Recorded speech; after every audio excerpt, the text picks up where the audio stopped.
Hi everyone. With the April 1st launch of Artemis 2 just a few days away, the world is preparing to witness humanity's first return to the lunar orbit in over half a century. It is a defining moment for planetary science, and today on Geoscientists Voices, we are joined by Scott King, professor of geophysics at Virginia Tech, and a world-renowned expert in the thermal evolution of planetary interiors with a distinguished history on missions like NASA's InSight and Dawn. Scott, thank you for joining me today. Wow. Yes. Thank you for having me. It's always fun to be able to talk about science. Sure, science is what we love, so let's dive into this Yeah. really interesting conversation. Um, I first of all want to say that you've spent your career looking at the engine inside planets, if we can say so, basically their cores and mantles. So while the world is looking at the Artemis 2 crew now on their screens, what are you looking for deep inside the moon? Is the moon still geologically active, or are we looking at a cold, quiet fossil basically? That's an interesting question. Used to be that the idea of a um, cold, dead moon was more popular. There's a lot of new data coming out that shows areas that are pretty look volcanically young. There are some places where there are rock formations that look like they have been shaken and rocks have moved around from quakes. And I think the moon is probably more active than we've realized. We don't see any evidence of, volcanism today, but um, we've only been looking at it for, a couple thousand years. Yeah, couple thousand years, just of course Not nothing. geologically very long time. Yes, but you just mentioned about the um, versatility, let's say, about of the surface of the moon, and the Artemis 2 crew is actually going to the lunar far side in person, a place that looks completely different from the side we see from the Earth. So, as a geophysicist, why is the moon so lopsided? Does the interior structure explain why one side is full of volcanic plains, as you mentioned, and the other is just rugged highlands? That's another fascinating question. And I pondered it, and I'm not sure that we really know the answer to it. There are some numerical models that actually produce that lopsided hemisphere structure that we see, but you know, just because you can make something in a model, you'd really like to see some additional, observations or evidence that that model can also be consistent with. Um, I think right now the jury's out a little bit on why this has happened. Lots of ideas, and even with the data that we had from, the various times we visited the moon, not enough data to tell us the answer uh, to the satisfaction that most people would like. So you think that the Artemis 2 mission they will bring back some pictures that would shed the light on this problem, or it's not what they are striving to do? I don't think that's going to be, um, I mean, it'll be fascinating anytime you can get images from, a place that has been seen so seldomly. Um, as undoubtedly we're going to learn some things, but I don't think that's going to be the kind of data that we would really like to see. Um, I'm not even 100% sure what it would take to convince most people that some sort of internal process had happened that led to this asymmetry. Um, I was kind of, sitting here thinking about it, and I was like, what would it take to do that? I don't know. I think we're still kind of in a phase of being open to ideas here. I've heard that, I mean, that's a fact according to the authorities' word. The next Artemis mission they will land on the moon. So maybe something like that, like sticking sensors in the surface of the moon will tell us why, like, is the moon like fossil or living organism, and why it's so lopsided. Do you think it's something that we should expect from the next missions? I I don't think so. The next mission is likely going to be at the South Pole. And there are a lot of interesting things we can learn about the South Pole Aitken Basin. It's one of the deepest basins on the moon. There are some people who think that you might be able to expose mantle there and you'd have something more concrete in terms of composition. I don't think that's going to help us with the question of the is near side, far side asymmetry. I think, what I would love to see would be a network of, seismometers across the moon that would be able to record information, Well, give us. do you see that in the next decade, or we are far away from it yet? I think that's probably more than a decade away.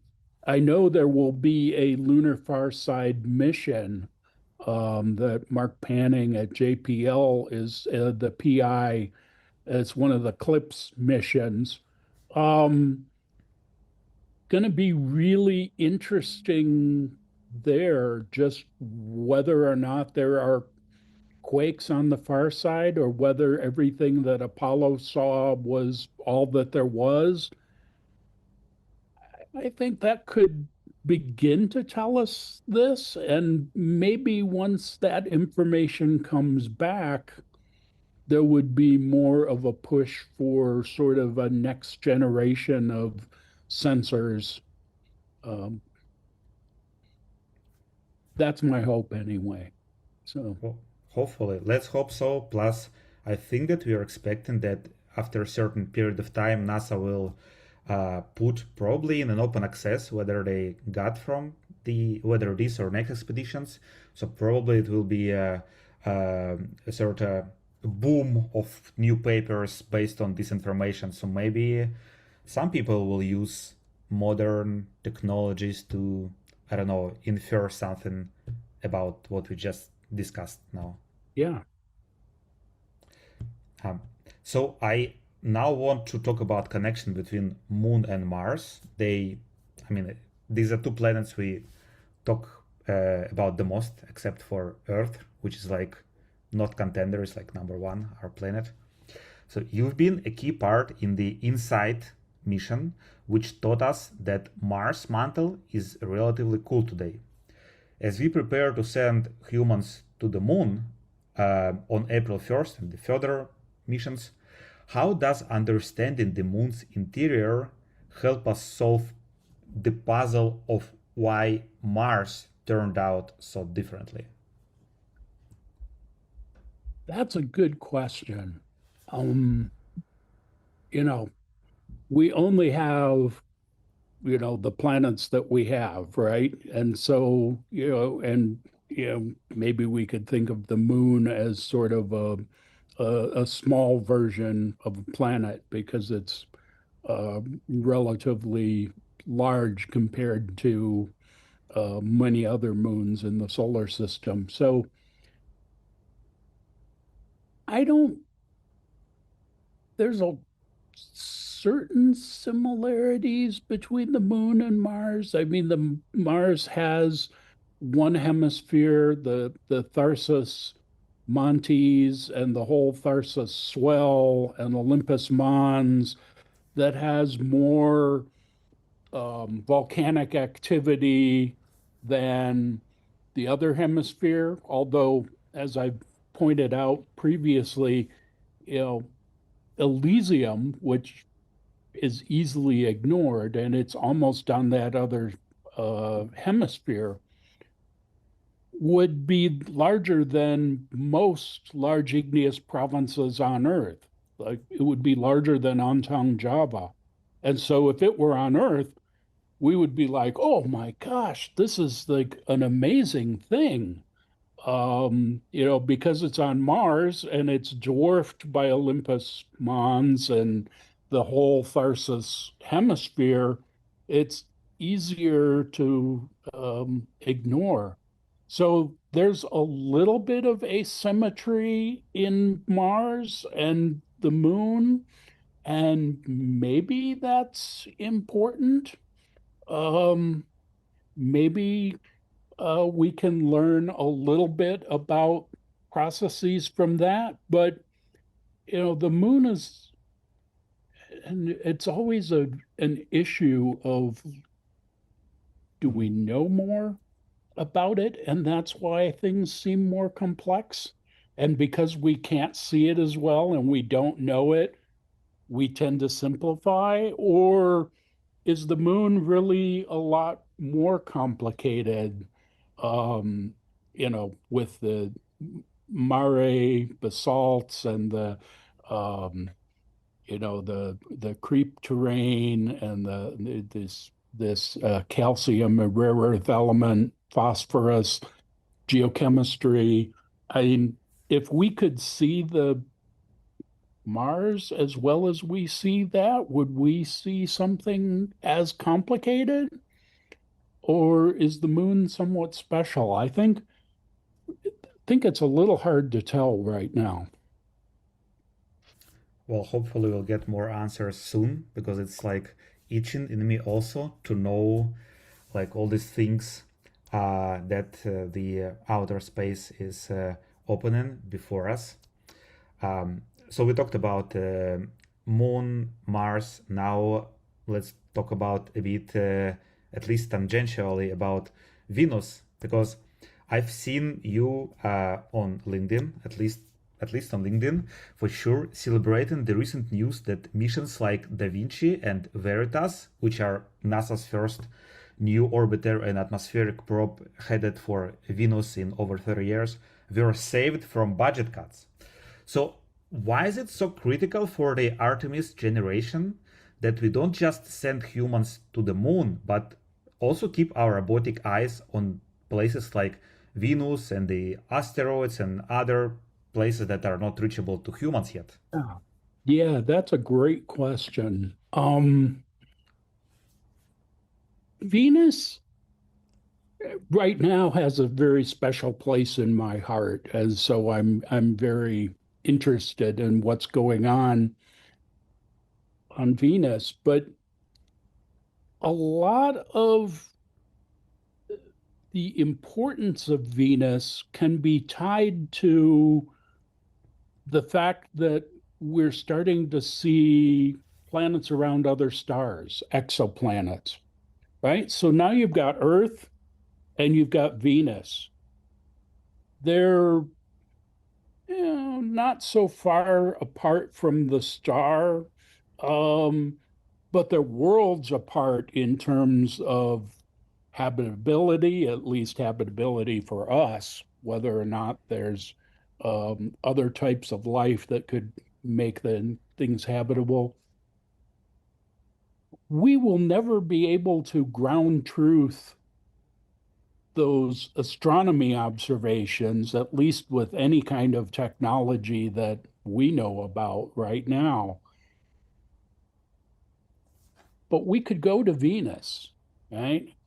The the whole question of phosphine in the atmosphere, which got a lot of attention a couple years ago, may or may not be a critical thing.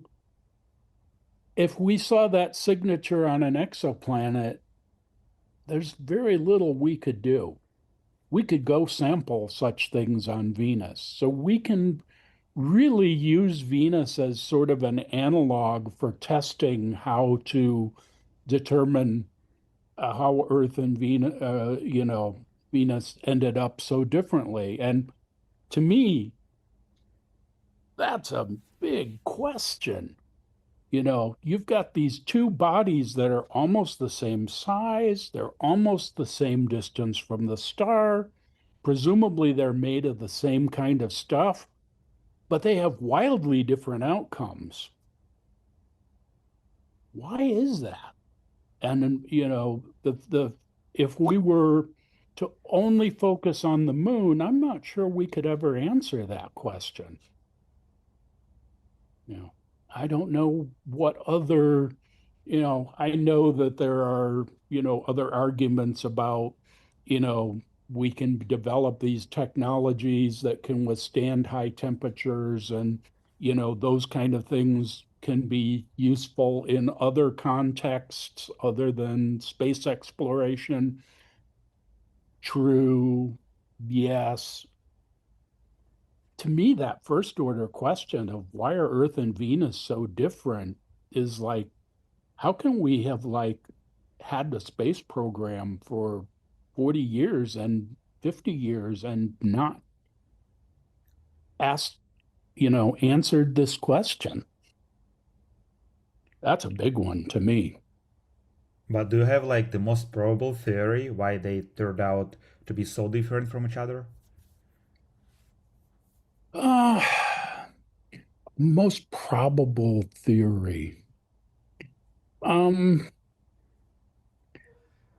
a lot of people make a big deal out of the question of water, right? And so, a lot of what happens when someone asks that question to them is they say something about water and they mumble a few other words and wave their hands, oh, maybe water, enables, subduction and that's important and, recycling and whatever. And I don't, I don't know that I necessarily am persuaded by that particular line of reasoning, but um, I don't have, that's one of those things. I would love to know more about Venus so that we could have a better answer to that question. So that's why we need this program. I That's mean, exactly. I mean, we don't even right now. I mean, and one of the big reasons for the European mission, which you didn't mention, Envision, is looking at the idea of change detection. Has the surface changed? We don't even know. I mean, how can you have a planet that's as big as Earth that's not volcanically active and that's not having quakes and, tectonics and but we don't know that because, we quit looking after, Magellan in the early 90s. Um, so, uh, I think that, there's always, every time we go to a new planet with a new generation of technology, you have to throw out everything that's in the textbooks because everything is new and, there's completely new set of questions to be asked. You know, that that's likely to happen with these upcoming missions to Venus. A lot of the things that we thought were absolutely sure, this is happening, they're probably going to change. and we're going to say, wow, that really didn't work. Now we got to go back and think about something else. Sure. So you really, um, like in really simple and persistent terms, explain why it's important to keep this Venus program on, and just how did it work? Like, how were these budget cuts avoided? Like, was it thanks to the scientists like you who just went to the representatives on the Capitol Hill and just told them these stories, or they figured out themselves, or the like general population started to protest? I mean, how was it avoided, and how did we, as a humanity, kept this very important piece of science on? That's, that's a really good question. I mean, politics is an area I don't pretend to understand very well. Um, it is definitely true that myself and many other people, there were last fall when I went to the NASA Day of Science, there were like 350, 400 people on Capitol Hill, on their own money, traveling. Yeah, I think that Congress, many of the congressional people were already pretty sold on this, right? And it the cuts that were proposed didn't even make sense with the things that the president had been saying about, leadership in space and whatever else. I mean, those cuts were really inconsistent with that. And so I think the congressional people sort of kind of saw things like that. And, it was pretty easy for them to make that case. And it was pretty overwhelming. I mean, the science budgets overall got bipartisan support, and you don't see very many things that get bipartisan support these days. So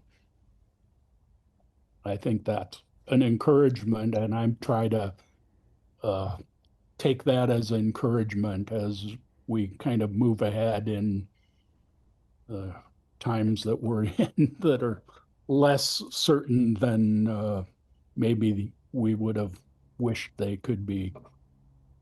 Yeah, but it sounds really hopeful, the bipartisan support of such initiative and understanding of the politicians about such important stuff. So I'm really glad to hear that. Uh, but now let's go from politics to a lighter stuff, which are the studies. Uh, and I'm also interested in what I'm about to ask because I'm a PhD student in Tel Aviv University. So you recently shared a great thought about doctoral students that done is better than perfect and that breaks are essential for quality work. So with all this space stuff, like as we enter this high stress, high stakes era of human deep space flight, uh, how can scientists maintain that like sustainable work mindset without burning out? Because space is not something you can like work, uh, like 8 hours per day with breaks and everything. I mean, different things can happen in space. You can't just like go home when there is something undone yet. Yeah, there are some, um, you know, real challenges there. I mean, that's a really insightful question.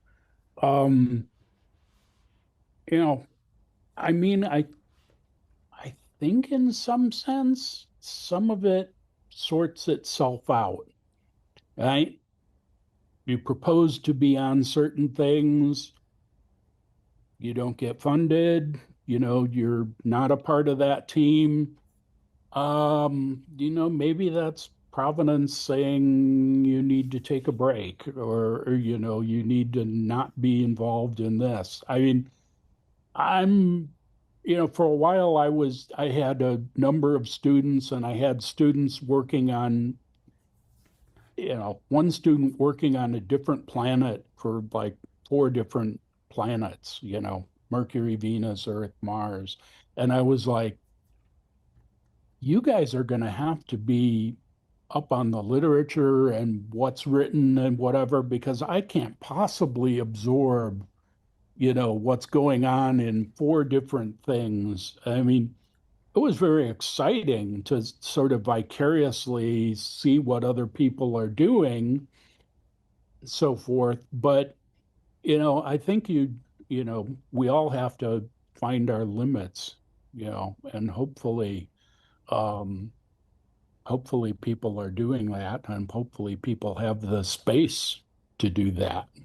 Um, the not space as in outer space, but Yeah, hopefully people have the um, you know, supportive structures and everything else to, kind of say, yeah, you had a good run there, but you need to take a little bit of a break and gear up for the next thing. And universities aren't really great at that, right? Because they're like, oh, great, you published four papers last year. Can you publish five this year? It's like, maybe I need to publish two. yeah, Uh, yeah.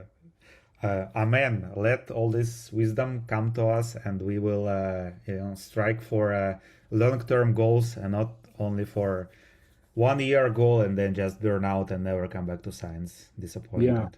yeah, that doesn't help. Yeah, That's not a sustainable path. No. sure. Uh, so before starting this interview, off screen, we talked about the Space Odyssey and that evil computer that was in that Stanley Kubrick's movie, which actually really was scary to me. I watched it like maybe 5 times this movie, but it was like scary. Something I wouldn't like to. I would like my ChatGPT client to be eventually. And But there's also another problem, which is not mortal, but equally bad, is you voiced concern about AI contaminating research with fake citations. And in an age where we are going back to the moon to find objective truth, the ground truth you've been talking about, so how do we protect the integrity of our data that this new generation of explorers will bring back? Yeah, that's an interesting question. And I remember making that comment, I think, because somebody else had, posted an article and I sort of followed up on it. But, um, you know, we see that, what concerns me is once a fake citation gets into the literature, then anything else that's trained on peer-reviewed literature is going to pick that up. I think, you know, that's probably happened. AI just accelerated it, but I mean, it was probably always the truth, right? That there were some people who pushed the limits and, found, and I've seen studies that have suggested that there are, that things are misattributed, like, maybe a person's work will be cited, but the conclusion that's drawn or that's described in that paper is not at all the conclusion that should have been drawn.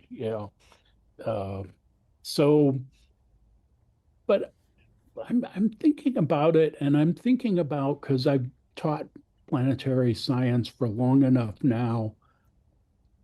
You know, we dealt with people who didn't believe we landed on the moon, right? And so Yeah, there was a long history of misinformation and um, and such. And you know, uh, it's really um, important. And I think your generation gets it more than mine did. to have good, clear scientific explanations and to be clear in what you're describing. And I see a lot more people of your generation worried about science communication. It was in my generation, it was almost a, you know, well, we need to show them how complex things are and how smart we are. So we need to actually communicate poorly so that it doesn't, um, at least that's the way it felt like at sometimes. There was an encouragement. So I think that it's going to take a, a lot of people, and it's going to take people who, are involved in the nitty gritty, looking at the rocks, in the lab doing this. It's going to take, um, people who are really good writers who can, write a compelling narrative that explains what's going on. It's going to take people in science communication who are good at talking about things. I think all of those are important and valuable. And maybe we've not given as much value to the people who are doing the broader communication, and we've, valued the people who are in the laboratory making the measurements and so forth. I think it takes everybody with all of those skills to be able to pull this off. And, it's always going to be a battle. I mean, there's still people who think we didn't land on the moon.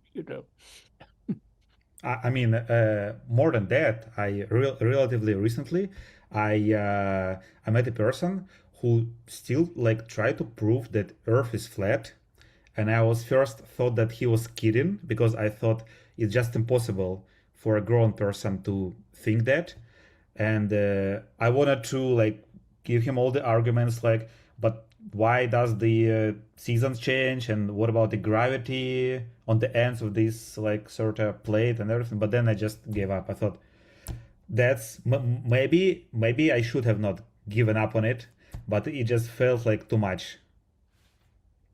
Yeah, I think you have to realize that at some points there are limits, right? And I mean, if somebody is going to, uh, um, believe what they want to believe, you can't burn yourself out on that one person. Yeah, uh, like we have to pick battles, and that's yeah, not. exactly. That's a Yeah, good way to describe it. Picking your battles.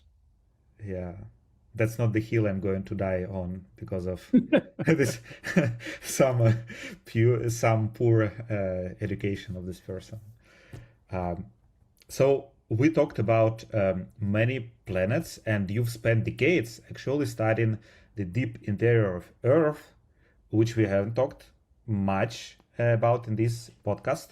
So, but you studied Earth as much as you've studied Mars and Mercury, and there is a common critique uh, that we should actually focus on fixing our own planet before we spend billions exploring others.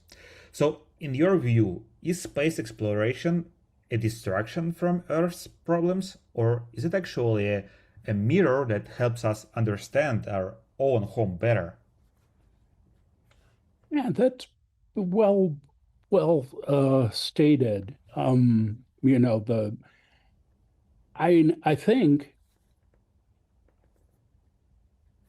if we choose to, we can do both, right? There's plenty of money potentially now, at least in the US, it's not been allocated that way, but there are plenty of resources available to do both.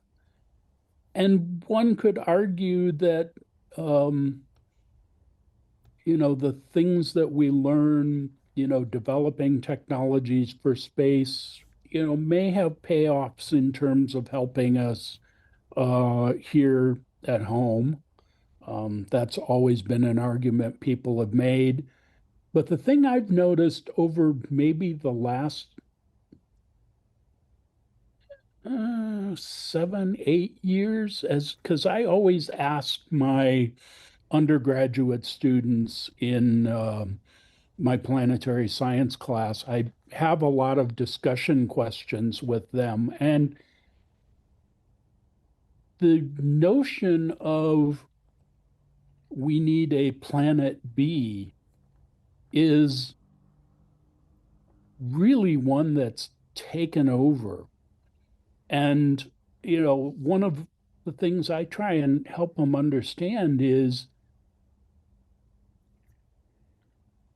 I think it's going to be far cheaper to fix up our own planet than, to have a small enclave of, and mostly those people are going to be the people that are not you and I, um, and who are going to, be saved or whatever and go off and start this um, new planet, which I'm not really sure um, we can really accomplish.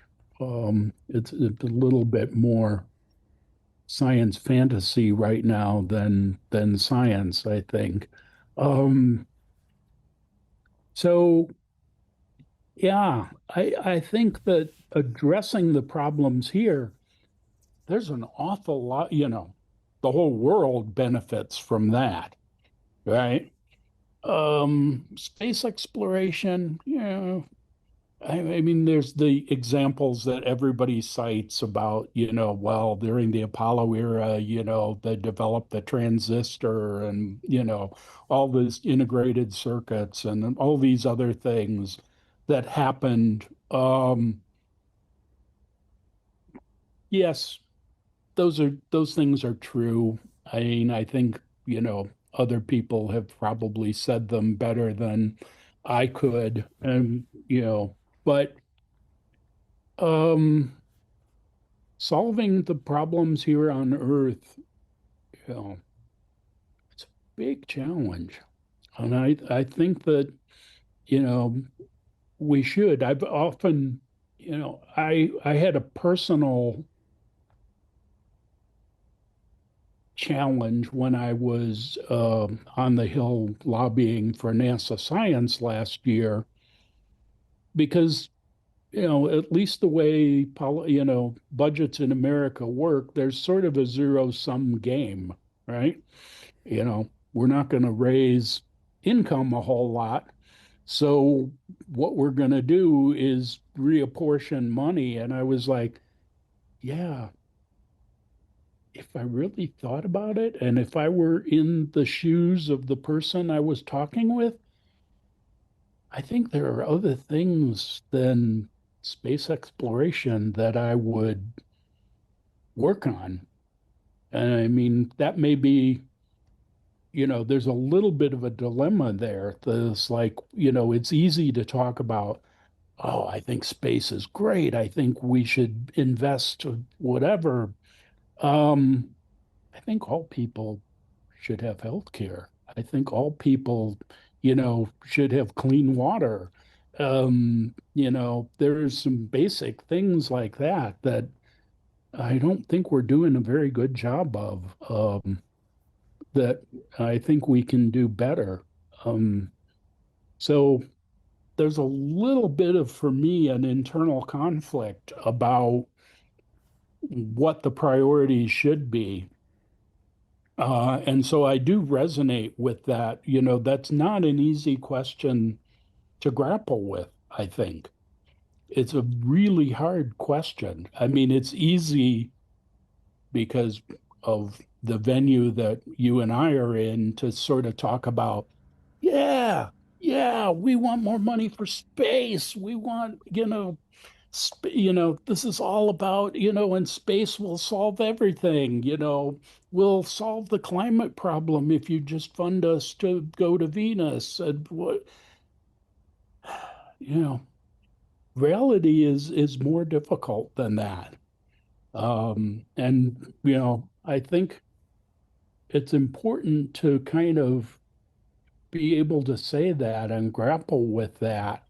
Um, and probably every people are going to have different, you know, levels of, funding or whatever else for things, and that's okay. I mean, we should be able to have that conversation in a healthy, respectful way.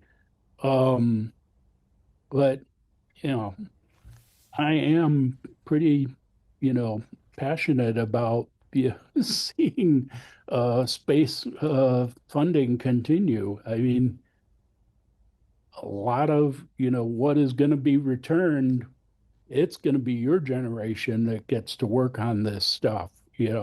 I'm quickly, for the outer solar system, I think that world has, or that realm has ended for me, right? I'm in my early 60s. If it takes 10 years to get the mission developed and another 10 years to fly it, I'm not going to be the one making the contributions by the time it gets, 20 years from now. You know, I hope I'm still able to read the papers and see what other people are doing and cheer them on. But um, some of those, it's kind of, you know, uh, you realize how much you pass the torch in this business, right? Because it takes such a long time to develop these missions. Yeah, well, you already made and are doing great contribution, and who knows, the technologies, they are, I think, being developed on the logarithmic scale of speed and acceleration is more and more. So maybe it's not 20 but like 20, 12 years or something like that. So we'll all be able to see that, and even to contribute a bit to Yeah. positive exploration of the space. So we talked about the passing the torch and the next generation, and we organically came to the final, most interesting question for me, because with the Artemis era officially kicking off in a few days, what is your message to the students in your geophysics classes at Virginia Tech who want to spend their lives analyzing the interiors of worlds we haven't even touched yet? Yeah, there are so many exciting things. Um, and my one of my lessons looking back over things in my career is I didn't get involved in, what my first Mars paper until at least 15 years after I finished school, right? You, students who are, studying now, graduate students who are working on one topic now, you may organically move into other topics as time goes on. And, just because you're not working on it right now, doesn't mean you won't work on it as a postdoc, doesn't mean, you won't work on it. Maybe people go to industry and find, some really fascinating problems to work on there, and then come back to space, from the oil industry, whatever. I tell people that, you know, you should really pursue what you're passionate about, but at the same time, don't feel like, just because you make one decision today, that puts you on a path that's heading off in, direction X, and, you want to go in direction Y. And maybe you can make a change. I mean, it's a long time. Wow, thank you for this wise advice. I will take it to heart myself. And thank you, Scott, for your time and for sharing your perspective on the deep physics of the worlds we are just beginning to explore. It's been truly a pleasure having you on the show. Oh, well, thank you. It's been a great experience to be able to chat with you. And, the technology is wonderful that you can be in one part of the world and I can be in the other, and we can have this chat. And, then, I can go off and meet with a student who's, told me they have exciting things to show me. And you can move off to the rest of your evening. And it's pretty amazing what we can do these days. Surely. So let the technologies work for us and for positive progress. And to our viewers, thank you for joining us. Be sure to subscribe to Geoscientists Voices on YouTube and all podcast platforms for more expert perspectives on planetary science. We'll see you in the next episode. And remember, every mission, like Artemis, reminds us that the further we go into space, the more we realize how incredible it is to call Earth home.